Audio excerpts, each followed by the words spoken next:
여러분들 엑셀 교재 61페이지, ITQ 엑셀 교재 61페이지. 오늘은 그 통계 함수 중에 라지 함수부터 한번 소개를 해드리도록 할게요. 라지. 자, 지난 시간에 우리가 여기에 있는 그 밑에 시트 탭에 있는 이 함수들을 쭉 훑어봤습니다. 랭크 EQ, 카운트 if, 에버레이지, 맥스, 민, 카운트, 카운터. 네. 이런 함수들이죠. 이 맥스하고 민, 맥스와 민은, 맥스는 그 인수의 범위 안에서 가장 큰 숫자를 구하는 거예요. 민은 가장 작은 숫자 값을 구해내죠. 그래서 맥스나 민은 가장 높은 점수를 또는 가장 높은 매출을 한 사원의 이름은 뭐냐, 부서는 어느 부서냐, 이런 거를 찾아낼 때 이 맥스나 민을 이용합니다. 민은 이제 가장 낮은 매출을 달성한 과는 무슨 과냐, 뭐 이런 것. 자, 그런데 이제 우리가 지금 해볼 라지, 그 다음에 해볼 스몰, 이건 뭐냐면 맥스나 민보다 더 성능이 좀 뛰어난다고 그럴까요? 네. 어떻게 성능이 뛰어나느냐? 맥스나 민은 최대값, 최소값만 찾아요. 그런데 라지 스몰이라는 함수는 몇 번째로 큰 거, 스몰 몇 번째 작은 거, 이런 걸 찾아내요. 그러니까 가장 큰 것만 찾아내는 게 아니라 두 번째 큰 거, 세 번째 큰 거, 네 번째 큰 거, 이런 몇 번째 큰 거, 이걸 찾아내고요. 스몰은 몇 번째로 작은 거.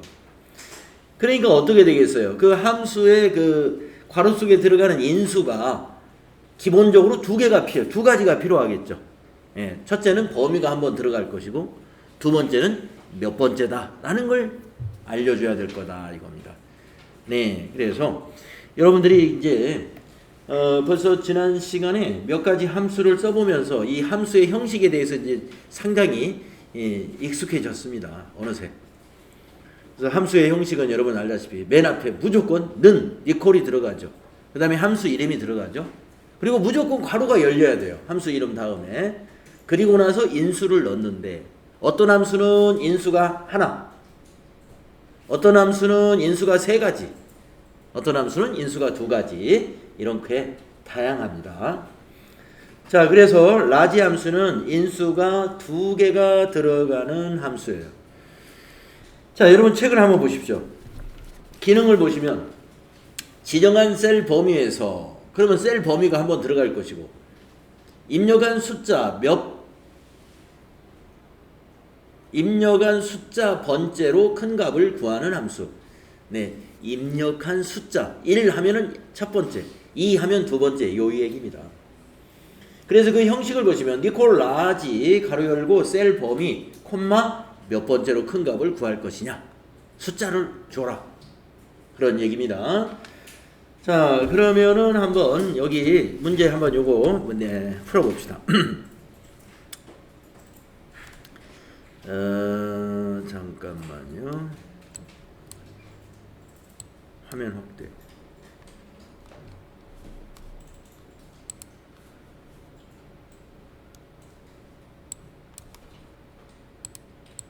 화면을 좀 확대해 놓고요. 이렇게 하는 방법이 있는데 단축키를 제가 까먹어가지고, 컨트롤 누른 상태에서 이 마우스의 휠을 돌리면은 화면 확대 축소가 일어납니다. 여러분들 이거 알아놓으시면 편해요. 네. 자, 세 번째로 높은 총점을 여기다 구해보아라 하는 얘기입니다. 그러면은 여기를 데이터 범위로 주면 될 것이고, 그 다음에 3을 넣어주면 되겠죠. 자, 셀 포인터 여기다 두시고요. G2에다가 셀 포인터 클릭하신 다음에 수식 입력줄 클릭하시고, 니콜 LA 하시면은 라지 보이네요. LA만 입력하면, 네, 라지를 더블 클릭합니다. 그러신 다음에 밑에 그 인수 도움말을 보시면 어레이라고 나왔네요. 어레이. 우리가 범위에는 말이죠, 그동안 앞에서 그 랭크 EQ에서는 범위를 REF라고 그랬어요. REF 무조건 절대 참조하는 거예요. REF 들어가는 그런 범위는. 그 다음에 나머지 함수들 뭐 카운트라든가 이런 함수 또는 카운트 if라든가 이런 함수에서는 뭐 value 1, 2 이렇게 해도 됐죠. value 1, 2. 또 렌지라는 것도 있었고요. 그래서 범위가 자 value 1, 2, 3 이렇게 나가는 것도 있고 렌지도 있고 그 다음에 REF도 있었는데 여기는 array라고 했습니다. 네, array도 범위예요. 자 마우스로 총점을 이렇게 범위 주겠습니다. 자 총점을 범위 주시고 콤마 찍으세요. 네, 그 다음에 K가 뭐냐? 숫자예요. 세 번째로 큰 것을 찾자 그랬으니까 3 입력하시고요. 마우스로 여기 입력 단추 눌러주시면 세 번째로 큰 값은 250이다 이렇게 딱 보여요. 250이다. 네, 이게 세 번째로 크다는 거예요. 세 번째로 크다. 근데 이제 이 세 번째로 큰 거를 꼭 이렇게 찾아서 이걸 어디 쓸 것이냐? 예, 지금 이렇게만 연습하면 좀 심심하잖아요. 네, 이제 앞으로 여러분이 이제 문제를 해결할 때는 세 번째로 총점을 획득한 사람의 이름이 뭐냐 이런 것까지 이제 찾아내게 된다 이런 얘기입니다. 그런 게 가능해요. 자, 그 다음에 스몰 함수 넘어가겠습니다. 자, 스몰 함수 두 번째로 낮은 총점을 구해봐라. 요거 문제 한번 해볼까요? 자, 사용 방법 똑같아요. 자, 셀 포인터 여기 G2를 클릭하시고요. 수식 입력줄 클릭한 다음에 recall SM 스몰의 앞에 두 자만 입력하면 스몰 보이잖아요. 더블 클릭 괄호까지 열렸죠. array 똑같이 줍니다. 총점의 범위를 이렇게 주시고 콤마 찍으시고 두 번째로 낮은 점수 2하고 입력 완료하시면 되겠네요. 그러면은 240 나오죠? 예, 240이 205점이 가장 낮은 총점이고 그 다음 낮은 게 240이네요. 그래서 두 번째로 낮은 총점은 240이다.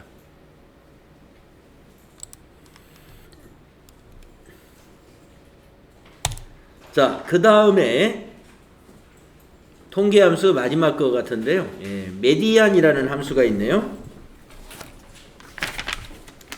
자, 여러분 교재 62페이지로 넘어가서 이 함수는 중간값이라는 함수예요. 중간값. 거기 기능을 보시면 특정 범위에서 중간값을 구하는 함수이다. 사용의 형식을 보시면 셀 범위만 주면 돼요.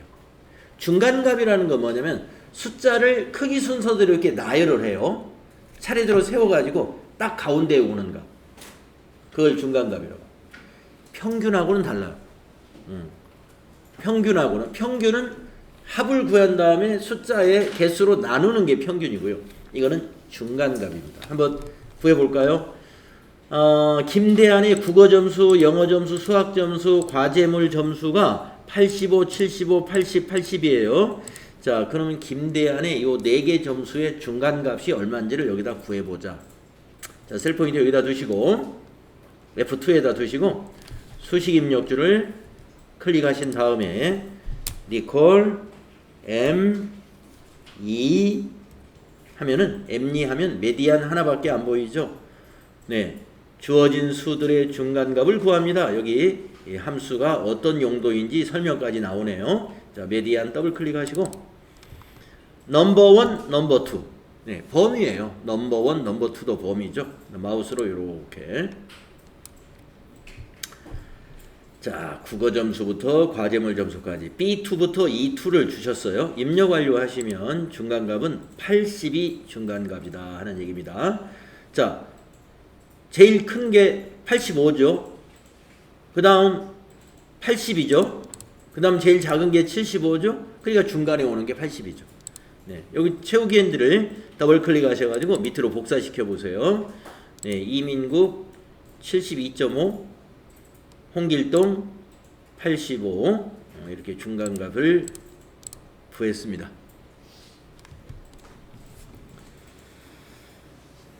자, 그 다음에 시험에 자주 출제되는 수학 삼가함수, 수학 삼가함수로 이제 넘어가 보겠습니다. 자, 그러면은 파일을 또 바꿔서 열겠습니다. 여러분들 그 다운로드 받아놓은 홀더에 소스 및 정답이라는 홀더 안에 보면은 실제 유형 완전 정복에 실제 유형 04에 함수라는 홀더에 가면은 수학 및 삼각함수 문제라고 되어 있는 게 있어요. 수학 및 삼각함수 문제라고 되어 있어요. 요거를 이렇게 열어주십시오. 열어주시면 아래에 시트가 말이죠. 라운드 다운, 라운드 업, sum if, sum product, int 이런 함수들이 있네요. 수학 함수네요.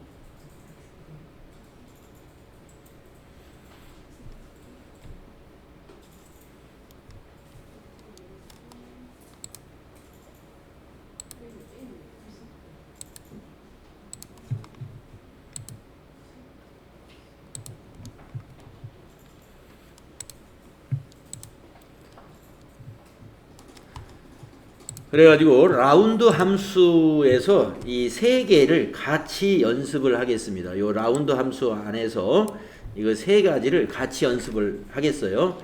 그래서 여기 결과라는 곳에다가는 여러분이 대문자로 해놓고 ROUND 이렇게 써놓으시고요.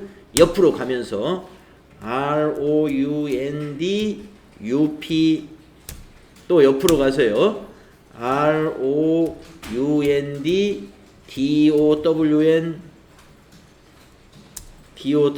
라운드 다운 이렇게 함수를 여기다 한꺼번에 놓고 비교해 가면서 연습을 하겠습니다. 이 서식과 똑같이 하고 싶어요. 이렇게 입력을 했는데 제가 여기에 있는 서식을 여기에 그대로 복사시키고 싶어요. 어떻게 하는지 한번 보세요. 여기 원본이 있는 셀을 클릭하신 다음에 여기 홈 탭에 클립보드라는 그룹에 보면은 서식 복사가 있는데요. 여기를 더블 클릭해줘요. 서식 복사 노란 빗자루 있죠? 더블 클릭한 다음에 요 빗자루로 C1부터 D1까지 이렇게 쓸어줍니다. 드래그 해줘요. 그러면 빗자루가 아직도 붙어 있죠? 그래서 빗자루를 뗄 때는 ESC 키 눌러서 빗자루 떼어주면 서식이 복사되는 걸 마치게 됩니다. 네, 어떤 서식을 동일하게 적용시킬 때는 여기 있는 서식 복사 요걸 잘 이용하시면 아주 쉽게 그 셀의 서식과 똑같이 만들 수가 있어요. 빗자루입니다. 노란 비로 쓸어주면 서식이 똑같아져요. 원본에다 셀을 클릭하시고 서식 복사를 더블 클릭 그리고 나서 마우스 포인트에 빗자루가 달라붙어 있습니다. 내가 복사하고자 하는 대상 셀을 마우스로 드래그 해줍니다. 자, 왜 이렇게 만들었느냐 하면은요, 지금 여기에 이러한 데이터가 있는데요. 이 데이터를 가지고 라운드 업, 라운드 다운을 비교해 가면서 연습을 해볼 거예요. 그래서 여기 밑에 시트를 이렇게 3개로 만들어 놨는데 3개로 하는 것보다 이렇게 비교하는 게 더 좋을 것 같아서 이렇게 하고 연습을 해보겠습니다. 이게 무슨 함수냐? 소수점. 네.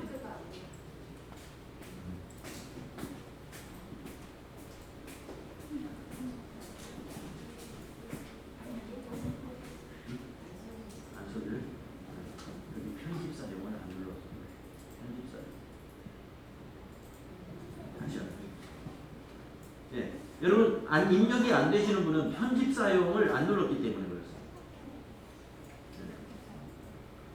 편집 사용은 꼭 클릭해 주셔야 돼요. 노란 단추 처음에 뜰 때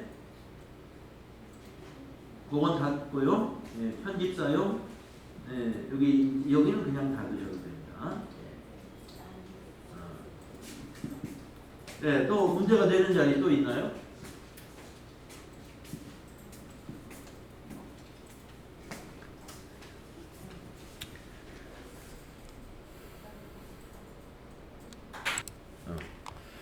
자, 그래서 다시 이제 말씀드리면 라운드는 무슨 함수냐?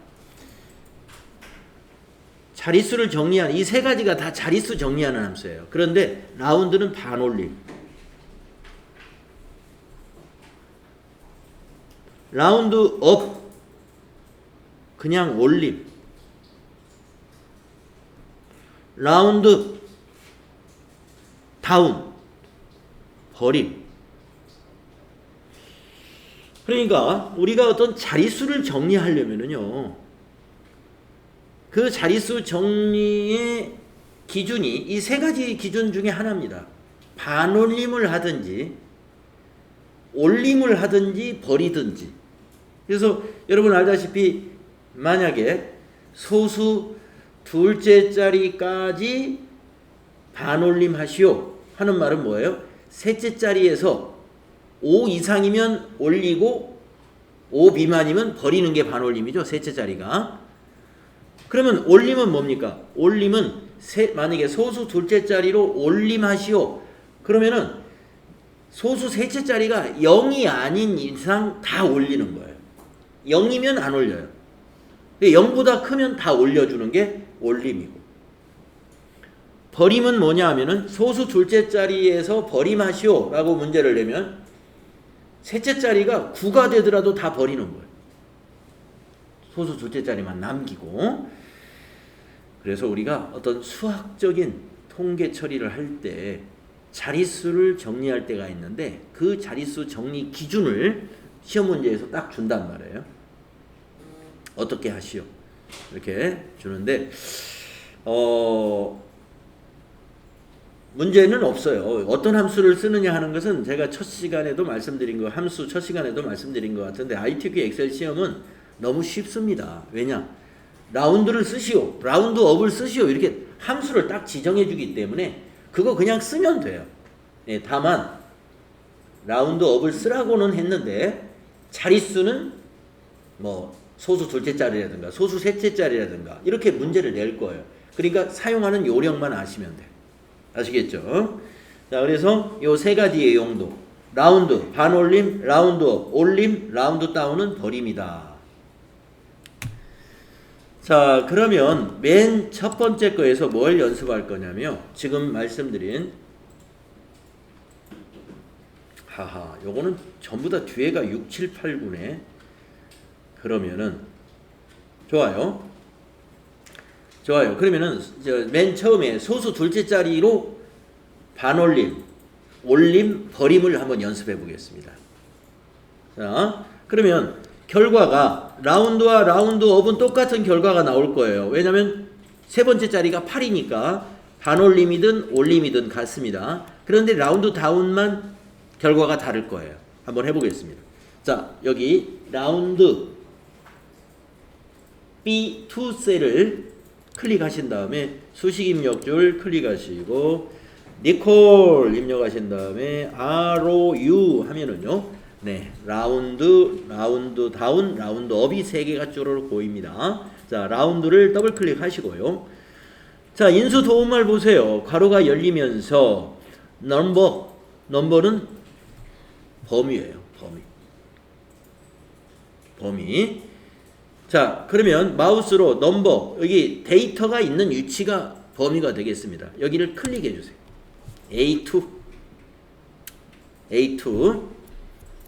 네, 넘버, 범위라는 해석보다는 숫자를 말합니다. 숫자. 네, 숫자. A2. 콤마 찍으시고.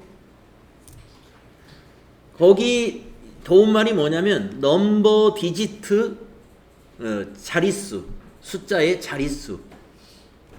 숫자의 자릿수는 소수 둘째 자리는 그냥 2라 그래요. 네, 셋째 자리는 3이라고 하면 됩니다. 자, 그러면 2를 입력해 볼까요? 소수 둘째 자리 이런 얘기입니다. 소수 둘째 자리로 반올림해라 이런 뜻이에요. 자, 그러면 입력 완료 해볼까요? 입력 완료. 네. 1234.68이 나왔어요. 결과가 우리가 원하는 대로 나온 거죠. 네. 자, 여기서 여러분에게 복사하는 법 한번 알려드리겠습니다. 물론 여기다 또 라운드업 이게 새로 다 입력을 하면 돼요. 그런데 이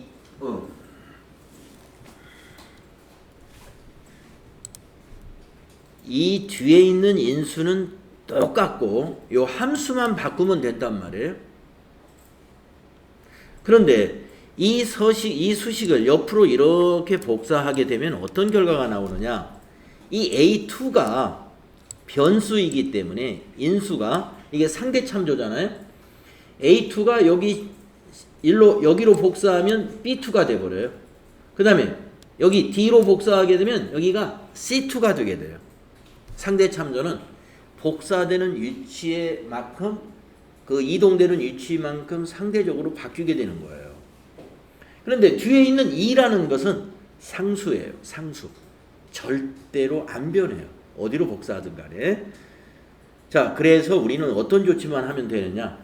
저기 있는 A2만 바뀌지 않게 할 건데요. 조금 있다가 이걸 밑으로도 복사해서 쓸 거예요. 그런데 그렇기 때문에 A라는 열만 묶어 놓을 겁니다. 그러면 여기저기 복사해서 써먹을 수가 있어요.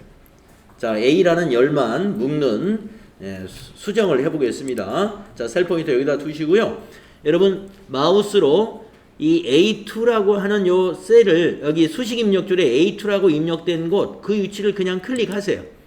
커서가 어디 있어도 상관없어요. A2에만 여기 붙어 있으면 돼. A2하고만 A자 앞에 있든 E자 앞에 있든 그건 상관은 없어요. A2 안에다 넣으셨으면 자, 여러분 어제 제가 절대 참조할 때 무슨 키 눌렀는지 혹시 기억나시나요? F4 기억나시죠? F4를 천천히 한 번씩 우리가 눌러보겠습니다. 자, F4 한 번만 일단 눌러볼까요?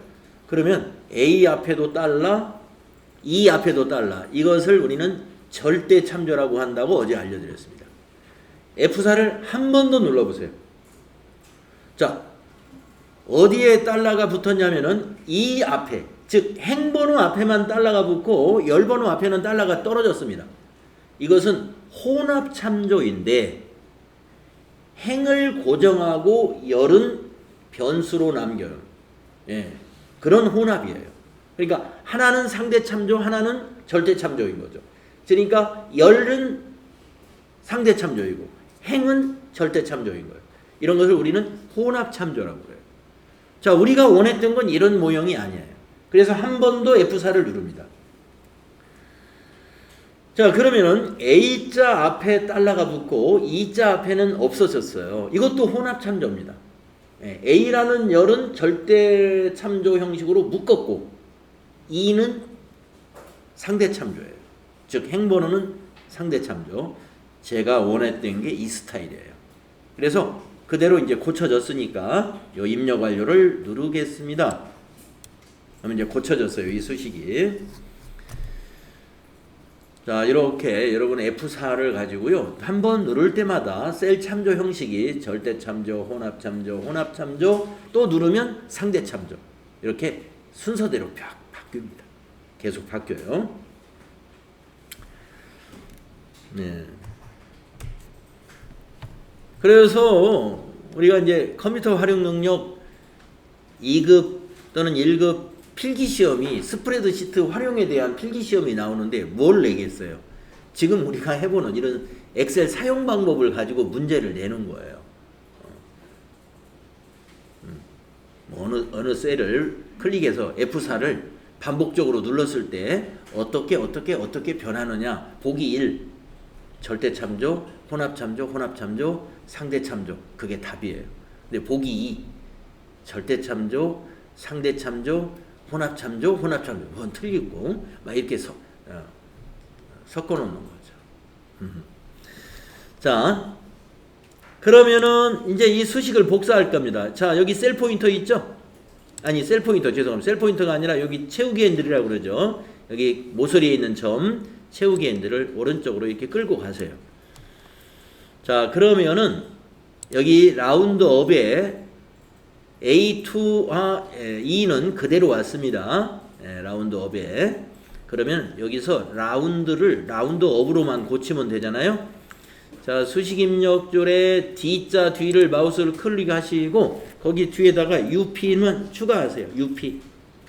그리고 입력 완료 하시면 돼요. 네, 라운드업으로 바뀌었습니다. 자, 라운드업과 라운드는 결과가 똑같아요, 지금. 자, 그 다음에 세 번째. 여기 D2에다가 셀을 놓으시고요. 여기에다가 클릭을 한 다음에 이번에는 여기에다가 다운을 추가하세요. 여기다 다운. 라운드 그 D자 뒤를 클릭하시고 DOWN. DOWN 보이죠? 여기 더블 클릭해주면 돼요. DOWN으로 고치고 입력 완료. 예, 이렇게 일부만 고쳐주면 됩니다. 복사를 해서 복사를 한 다음. 그냥 새로 입력하는 게 더 빠르지 않을까요? 이렇게 간다는 것은 새로 입력하는 게 빠를 수도 있어요. 그런데 여러분 수식이라는 것은요. 이렇게 긴 수식도 이제 앞으로 여러분이 만들 수 있어요. 함수가 항상 이렇게 뭐 한 1, 2cm로 끝나는 함수가 아닙니다. 10cm 이상 되는 긴 함수, 수식도 우리가 만들 거예요. 그런데 여기에 입력한 그 수식하고 이렇게 복사해서 일부만 딱 고치면 되는데 변해야 될 것과 변하지 말아야 될 것이 있단 말이에요. 그럴 때 이렇게 고쳐서 복사해가지고 그 일정한 부분만 탁탁탁 고쳐주면 입력이 훨씬 빨라집니다. 그래서 엑셀 수업은 이 복사가 아주 중요합니다. 복사를 잘 할 줄 알아야 돼요. 단순한 복사가 아니고 요령 있게 수식 복사를 말하는 거예요. 물론 데이터 복사도 굉장히 필요하지만 이제 이런 프로그램을 짜고 이럴 때는 수식 복사도 요령 있게 잘하면 금방 만듭니다. 금방 만드는데 이것을 전부 다 입력하려고 생각하면은 시간이 엄청 걸리죠. 자료가 방대할 때는. 그래서 이런 복사 기능을 여러분이 잘 연습해 주시면 좋아요. 자, 우선 이제 이해가 됐나요? 라운드 반올림 됐죠? 라운드업 무조건 올려줬죠? 라운드 다운 버렸죠? 결과 똑같이 나왔어요? 예. 자, 그러면 이번에는요. 이 세 개를 범위를 주어 보세요. 이 세 개를 범위를 주어 보세요. 이렇게 세 개를 범위 준 다음에 여기에 채우기 엔들이 하나가 있잖아요. 이 채우기 엔들을 여기까지 끌고 내려오십시오. 그러면 이렇게 복사가 됩니다. 복사가 됐으니까 여기서부터 요 두 번째 여기서는 여기는 지금 소수 둘째 자리로 연습을 한 거예요. 소수 둘째 자리로. 소수 둘째 자리로 하나는 반올림, 하나는 올림, 하나는 버림 한 거예요. 자, 이번에는 여기에서는 뭘로 하냐면 정수 자리로 한번 해보겠습니다. 정수 자리로. 그러니까 함수 이름은 똑같아요. 라운드 다운을 쓰는데 위치만 바꿔보는 거예요. 정수 자리. 정수 자리면은 여기가 정수 자리죠. 5. 네. 그러면은 마우스를 여기 클릭하시고요. 여기 클릭하시고 여기 수식 입력줄에서 뭐만 바꿔주면 되느냐면은 여기 마지막 두 번째 인수 있죠. 요거 넘버 디지트만 바꿔주면 됩니다. 자, 그럼 한번 생각해 보세요. 소수 둘째 자리는 자릿수가 몇 자리였어요? 몇이었어요? 2죠. 그러면 소수 첫째 자리는 자릿수가 몇일까요? 1이겠죠. 그러면 그 앞에는 자릿수가 몇 자리일까요? 0입니다. 예. 그래서 정수 자리다. 정수 이르자리. 그러면 자릿수가 거기가 0인 거예요. 그래서 여기를 0으로 바꿔주세요. 2를 지우고 0 하면 이게 정수, 이르자리입니다. 자, 1로 바꾸고 입력 완료 해보시면 12,346이 나와야 되겠죠. 반올림 했으니까 6이 반올림 해가지고 5가 6이 됩니다. 자, 그러면은 이제 세 개를 다 자릿수만 바꿔주세요. 복사하면 또 이제 안 되니까. 자, 여기 클릭하시고 여기도 자릿수를 0으로 바꿔주시고 또 이거 클릭하셔서 여기도 자릿수를 0으로 네. 자릿수만 세 개를 다 바꿔주십시오. 그러면 이런 결과가 나와야 돼요. 이런 결과가 12,346, 12,346 요 두 개는 똑같고요. 그 다음에 라운드 다운은 12,345가 나와야 되겠습니다. 예, 이렇게 나오는 게 맞죠? 예. 자, 그 다음에 여기서 세 번째 데이터에서는요.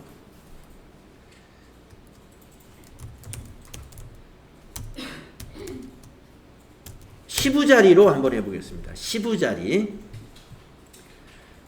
자, 그러면 자릿수를 어떻게 돼야 되는지 한번 또 카운트 해볼까요? 아까 소수 둘째 자리는 2, 소수 첫째 자리는 1이라고 하셨고 정수 첫째 자리가 0이었습니다. 그러면 시부자리는 몇일까요? 예, 하나 더 감소하는 거예요. 마이너스 1입니다. 마이너스 1. 그래서 여기서는 마이너스 1로 고쳐볼까요? 이제 자릿수만 고치세요. 마이너스 1. 그 옆에 라운드업에서도 마이너스 1. 그 옆에 라운드 다운에서도 수식을 고칩니다. 마이너스 1로. 네, 결과를 한번 보세요. 이런 결과가 나와야 돼요. 자, 라운드 반올림해라. 여기 15자리로 했더니 5가 반올림 돼서 12,350. 자, 라운드업 올려라 했더니 5가 올려져서 12,350. 버려라 했더니 12,340 이렇게 나오죠. 예. 자, 이번에는 마지막으로 여기에서 이번에는 배그자리 이걸로 해도 되겠네요. 배그자리로 해도 되겠네요. 배그자리로 하면은 세 개가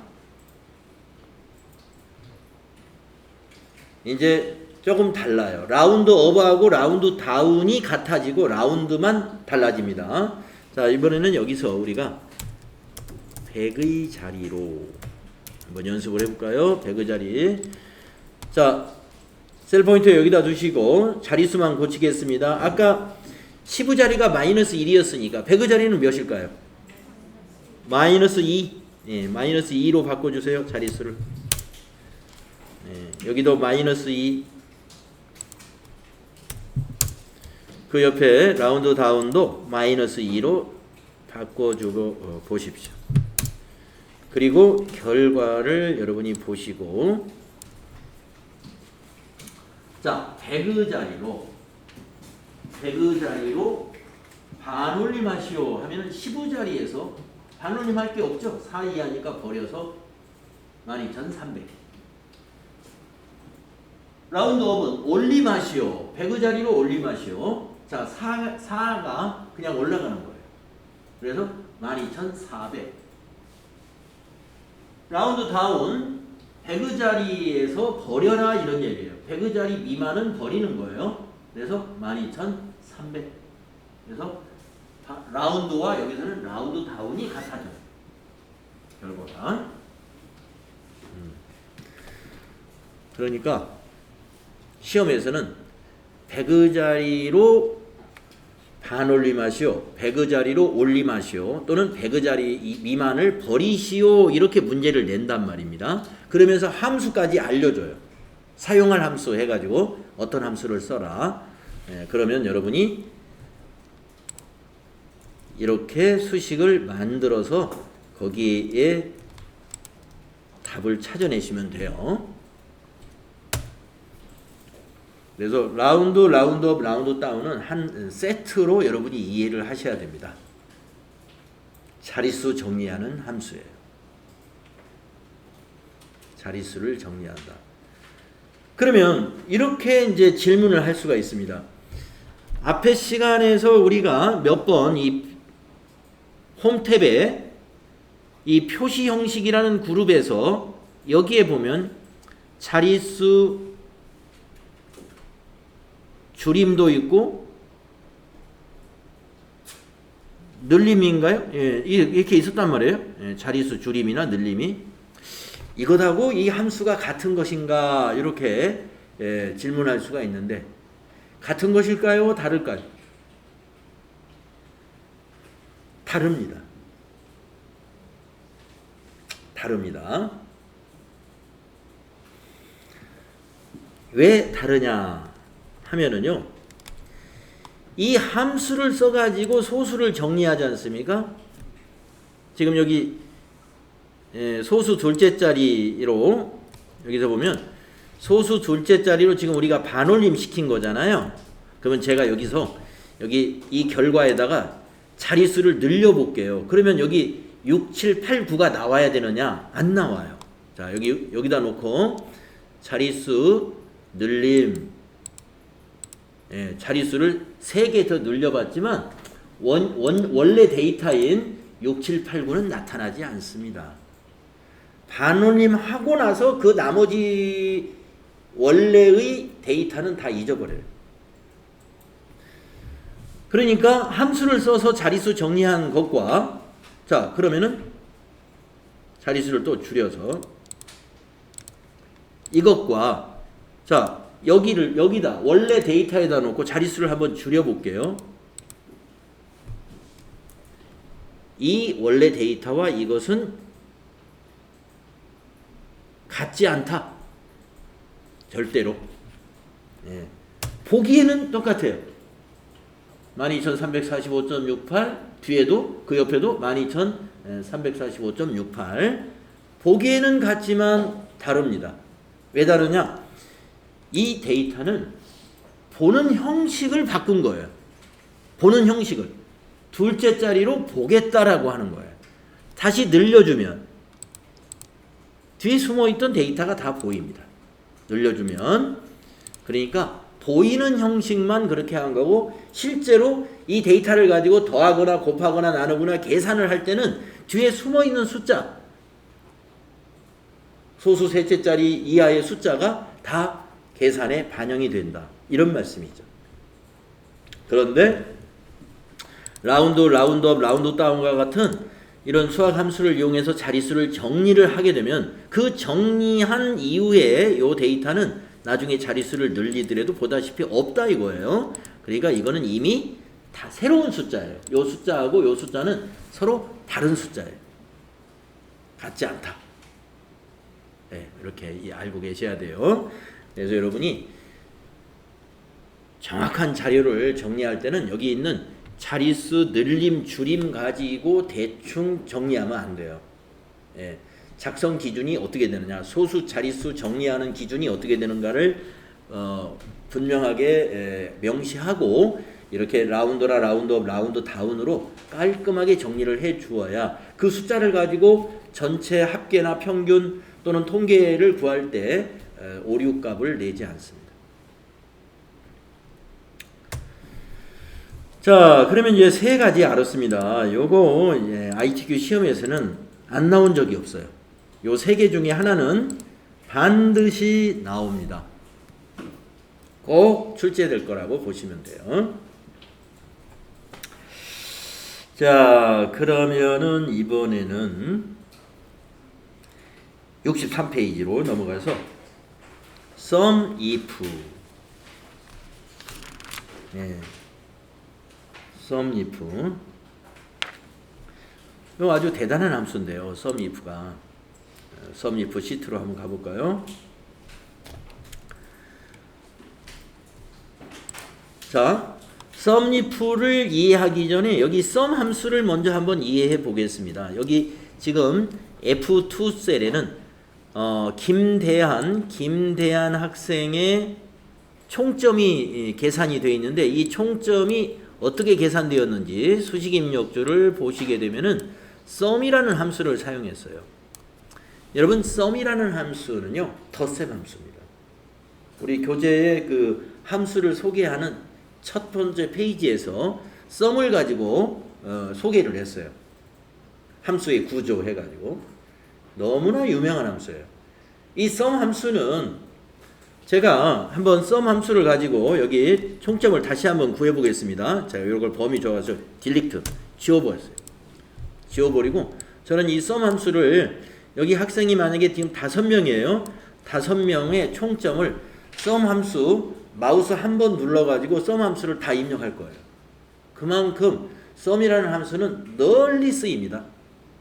어디에 가면 그게 있냐면은 자, 옆에 숫자가 이게 나란히 있단 말이에요. 그러면 여기 총점을 구할 곳을 이렇게 범위를 주고요. 여기 수식에 가가지고 여기 자동합계라는 게 있어요. 이 수식 탭에 가면은 자동합계, 요 시그마가 그려져 있죠. 여기를 클릭하시면 돼. 그러면 sum 함수가 다 입력이 돼 있어요. 네, 여기 클릭해 보면 이렇게 sum을 했죠. 그 다음에 이민구 여기 클릭해 보면 이렇게 sum을 했죠. 여기 클릭해보고 이렇게 썸했죠. 마지막 강호동은 C6부터 E6을 썸했죠. 네.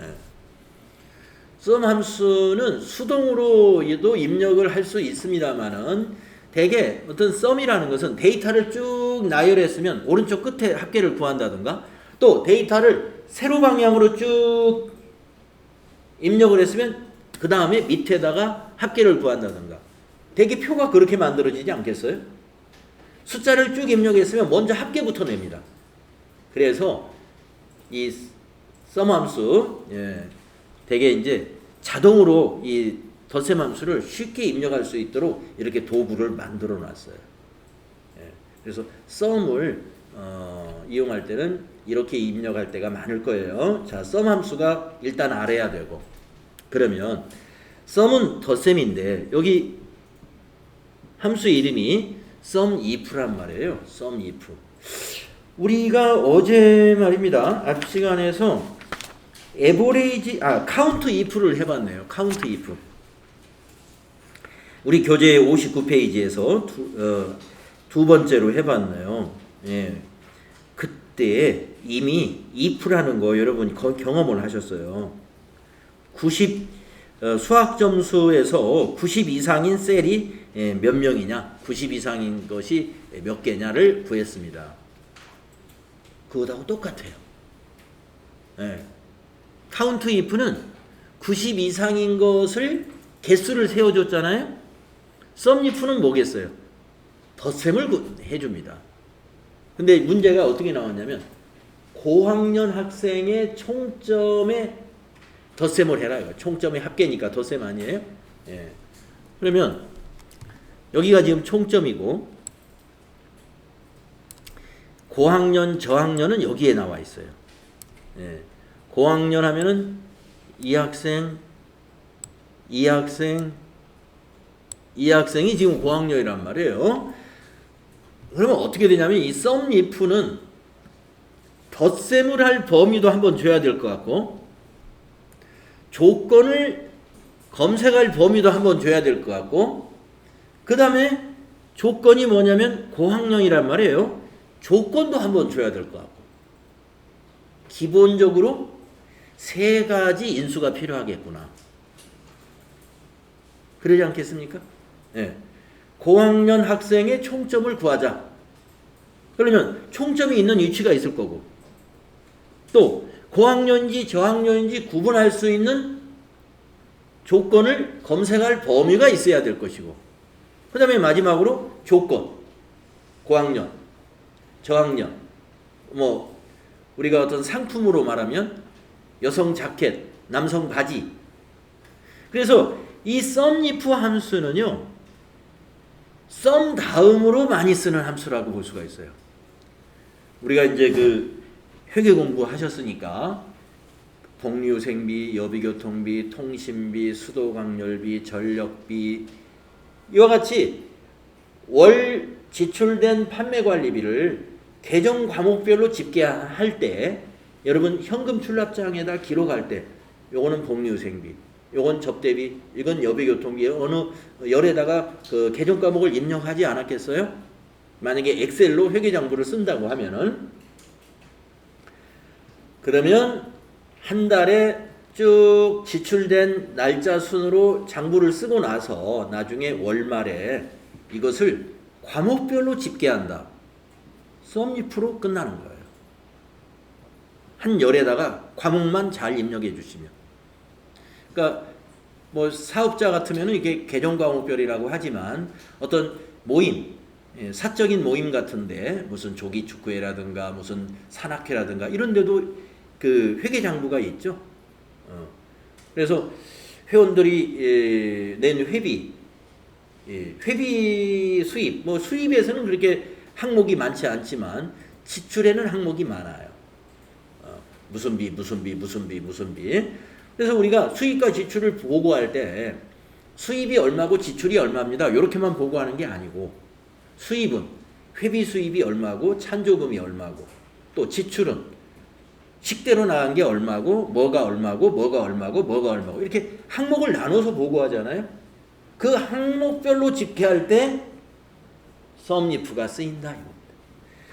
그래서 데이터를 입력할 때 엑셀을 좀 내가 앞으로 엑셀을 가지고 재무보고를 해야 될 거다라고 하면은 이 썸리프로 집계할 것을 염두에 두고 데이터를 입력해 나가는 거예요. 여기다 내가 이걸 구분해서 입력해 주어야 나중에 이 함수를 가지고 딱 간단하게 집계가 되겠구나.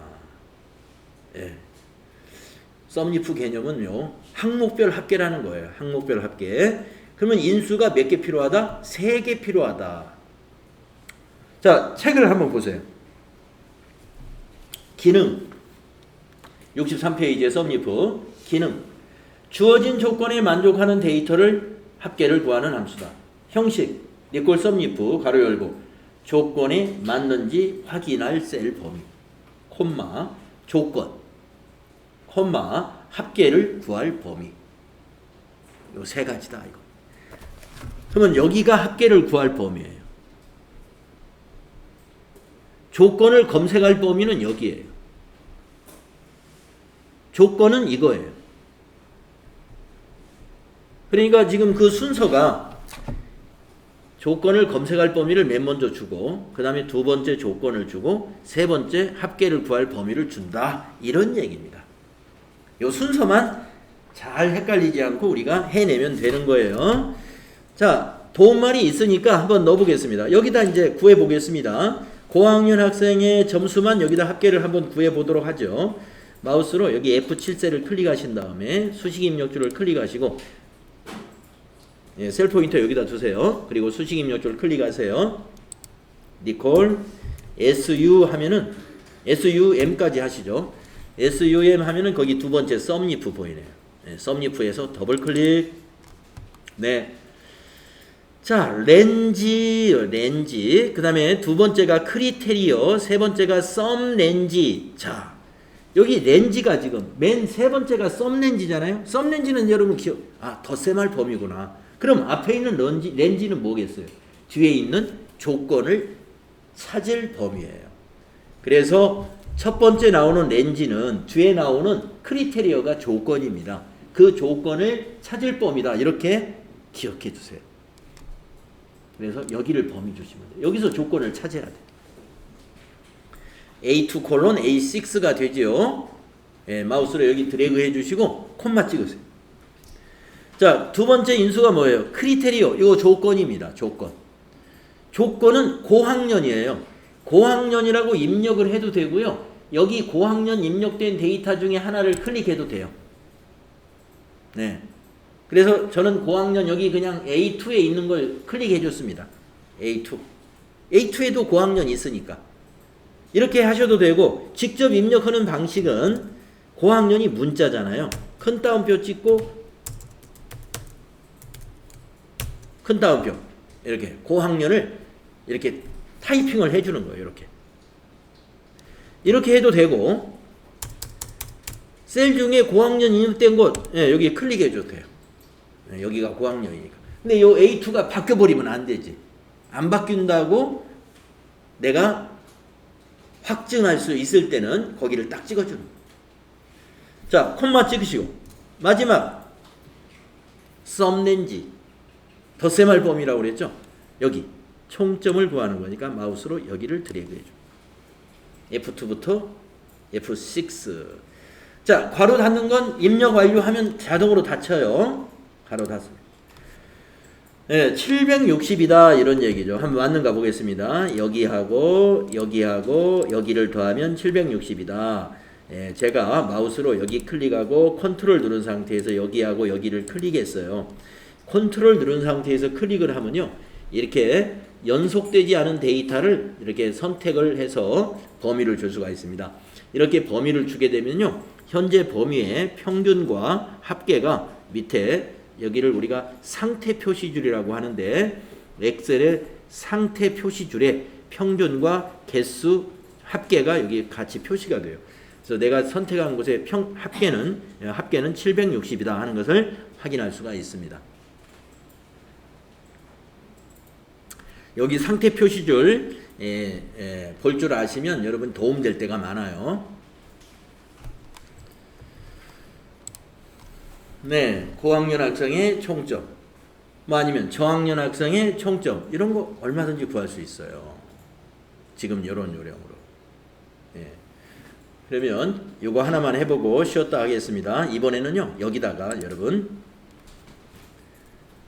고학년, 여기다가 저학년 이렇게 한번 입력해 보세요.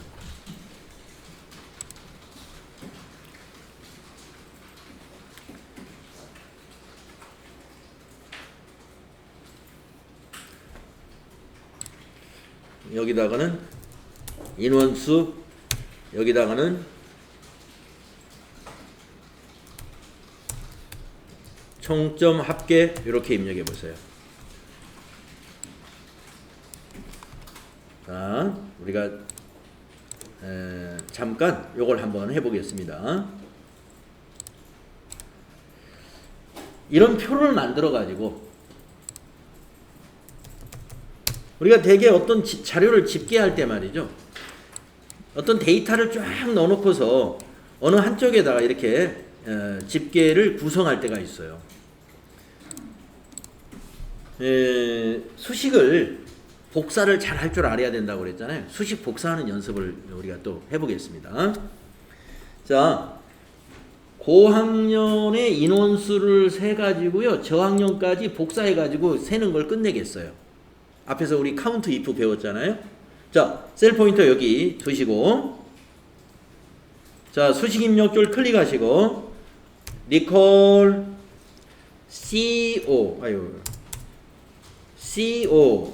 co 하시면 count if라는 거 여기 네 번째 보입니다. count if 더블 클릭해 볼까요? 렌지, 이 렌지는 뒤에 있는 크리테리어의 조건을 검색할 범위예요. 그러니까 지금 우리는 조건은 고학년이 조건이 될 것이고, 그걸 어디서 검색해야 되냐면 여기서 검색해야 돼요. 렌지를 여기로 범위 줘야 돼요. 이렇게.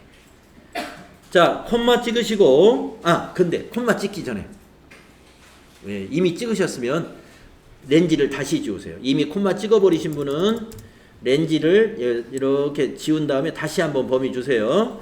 아직 안 찍으신 분은 그냥 계시면 돼. 왜냐면은 이거 밑으로 복사할 때 요 범위가 변하면 안 되거든요. 그래서 여기서는 절대 참조가 필요해요. 자, F4 눌러주세요. 그러면 달러가 모두 4개가 붙습니다. A자 앞에, E자 앞에, 또 A자 앞에, 6자 앞에. 네. 그리고 나서 콤마 찍으세요. 자, 조건은 고학년, 여기 양식을 만들어 놨으니까 여기를 클릭해 주세요. 여기 E9, 여기는 이대로 상대 참조 상태로 그대로 둡니다. 자, 입력 완료 해볼까요? 네. 자, 이제 채우기 핸들을 밑으로 복사해 보세요. 네. 자, 인원이 고학년이 3명, 저학년이 2명이다 이런 얘기입니다. 여기서 여러분이 살펴볼 것은 여기를 클릭하고 여기를 클릭했을 때 이 수식에 어느 부분은 바뀌고 어느 부분은 고정되어 있는가 그걸 여러분이 확인하셔야 돼요. 즉 우리가 이 count if 함수 중에 range라고 했던 조건을 검색해야 될 범위는 여기서도 같아야 됩니다. 같아야 되지만 뒤에 있는 저학년, 고학년이라는 조건은 여기는 고학년이지만 여기는 저학년이어야 되기 때문에 여기서는 조건이 이거가 되고 여기서는 조건이 이것이 돼야 돼요. 그래서 맞게 되는 거예요. 수식을 하나 넣어서 복사해가지고 쉽게 입력을 끝내는 겁니다. 자, 그러면 아까 여기서 했던 이 공식도 여기서 해보겠습니다. 다시 썸리프 연습이에요. 자, 여기다 클릭하시고 자, G9 셀을 마우스로 클릭하시고 수식 입력줄을 클릭합니다. 네, 니콜 SUM 하면은 썸리프 보이시죠? 네, 더블 클릭 썸리프. 자, 앞에 렌지 아까 기억나시죠? 여기가 렌지예요. 그런데 이거 아까 카운트 if 할 때 이거 절대 참조시켰죠? F4 네, 콤마 크리테리어 조건 여기 고학년 이거 마우스로 이걸 클릭해 주세요. E9 콤마 썸렌지 여기 있죠. 썸렌지는 총점을 합계를 구할 거니까 마우스로 여기 범위 주고 여기도 F4 여기도 변하면 안 돼요. 썸렌지도. 그래서 절대 참조로 바꿨습니까? 이제 입력 완료해서요. 입력을 완료하시고 지금 수식이 이렇게 돼 있어야 돼요. 거기 있는 수식이 여기와 여기 인수가 절대 참조로 돼 있고 가운데 있는 요것만 상대 참조로 돼 있어야 돼요. 가운데 있는 것만. 자, 이제 이걸 밑으로 복사하시면 돼. 그러면 고학년 총점 합계 760, 저학년 총점 합계 495예요. 그러면 여기를 더하면 여기를 더하면은 1255가 나오네요. 그러면 요거의 합계도 1255겠죠? 예, 맞습니다. 1255. 두 개를 비교해 보면 네. 이렇게 어떤 표를 만들어서 데이터를 집계할 때는요. 상대 참조, 절대 참조 잘 적용하셔가지고 표 완성을 쉽게 통계를 쉽게 낼 수 있다. 이것은 제가 여러분 뭐냐면 개정과학별로 이게 만약에 금전 출납부라고 생각하시고 개정과학별로 집계할 때도 요령이 똑같아요. 복리후생비, 여비교통비, 통신비, 접대비, 무슨 비 하고 건수 합계 이렇게 구할 수 있다. 그래서 이번 달에 복리후생비는 몇 건에 얼마, 교통비는 몇 건에 얼마 이렇게 집계가 된다. 그럴 때 여기에 만약에 개정 과목이 10가지다 해서 수식을 10번 넣는 게 아니고 지금처럼 한 번 넣어요. 복리후생비에서 한 번 넣어가지고 밑으로 쫙 복사해가지고 한꺼번에 계산을 하는 것이다. 그때는 우리가 무슨 원리를 이해해야 되냐면은 절대참조, 상대참조 이 원리를 이용해서 적용하셔야 된다. ITQ 시험에서는 이렇게는 안 돼요. ITQ 시험은 단독으로 문제를 내요. 셀 하나에다가 답을 구하는 거예요. 셀 하나에다가. 그런데 막상 여러분이 실무를 해보면은 셀 하나에 답을 내는 일도 없는 건 아니지만 대개 이런 일이 더 많아요. 방대한 데이터를 가지고 하나의 표로 어떤 결과를 내는 거예요. 하나의 표로 지출 보고서 이런 식으로 내는 거죠. 그렇기 때문에 오히려 실무에서는 이런 것이 더 많이 필요하게 된다. 이런 말씀을 하면서 sum if 굉장히 중요한 함수다. 이렇게 보겠습니다. 자, 쉬었다가 다음 시간에 요 다음 거부터 해보겠습니다.